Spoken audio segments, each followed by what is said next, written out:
আজকে শুভ দুপুরের লাঞ্চ নিয়ে চলে এলাম। জন্মাষ্টমী উপলক্ষে ছোটোখাটো করে পুজো করছি, আর তার জন্য ছোট ঠাকুরের একটু ভোগও করছি। আর দুপুরবেলা আমাদের যেটা জন্য রাখার পর আমাদের জন্য এটা হচ্ছে খিচুড়ি আর আলু ভাজা করে রেখে ভাজা করবো, কিন্তু এখন তাড়াতাড়িতে পেরে উঠছি না, সকালবেলা আমাদের জন্য এটাই করব। তো শুভ দুপুরে অনেক শুভেচ্ছা ভালোবাসা, তারপরে দেখাবো ঠাকুরকে কীভাবে সাজানো হয়েছে, খাবার দেওয়া হয়েছে, ভোগ দেওয়া হয়েছে। তো আমার সঙ্গে থাকবেন, আমার পাশে থাকবেন, অবশ্যই সব দেখতে পারবেন।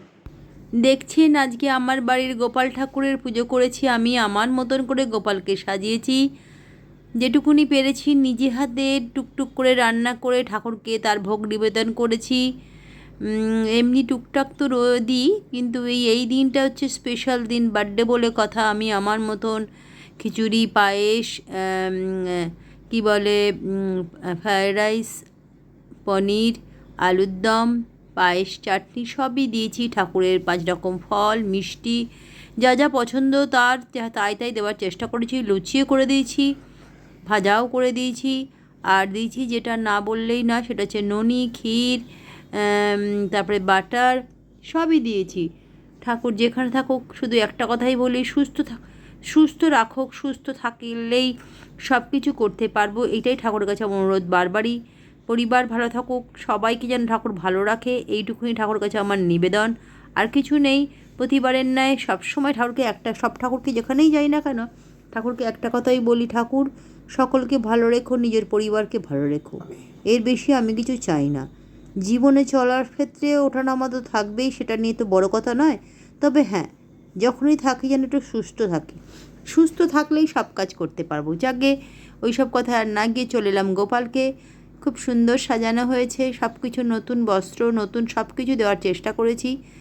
আমি আমার মতন করেই যেটুকুনি পেরেছি করেছি, প্রতিবারেই তাই করি।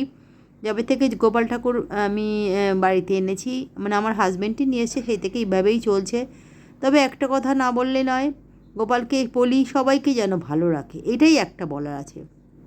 দেখতেই পাচ্ছেন পঞ্চপ্রদীপ দিয়ে ঠাকুরকে আরতি করা হয়েছে। তার একটুখানি শিখা সকলেই নিলে শরীর মন ভালো থাকে বলেই জানি, এটার ক্ষেত্রেও ব্যতিক্রম নয়। সব দিক দিয়ে আমার গোপালকে দেখানোর চেষ্টা করেছি।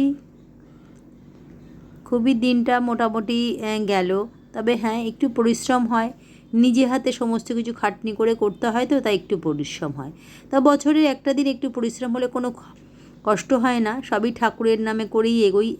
এবং আর একটা কথা না বললেই নয়, এই সমস্ত বাসন প্রতিবারের ন্যায় বার করা হয় ডিভান থেকে, ঠাকুরের জন্য সমস্ত ভোগ রান্না করা হয়, আবার 4-5 দিন মেজে ঘষে আবার যেখানকার জায়গায় তুলে দেওয়া হয়।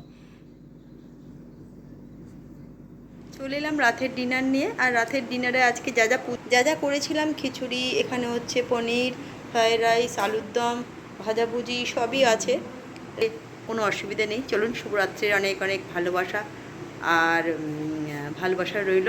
কালকে একটা নতুন ব্লগ নিয়ে হাজির হয়ে যাব। আজকের মতন এইটুকুনি, গুড নাইট।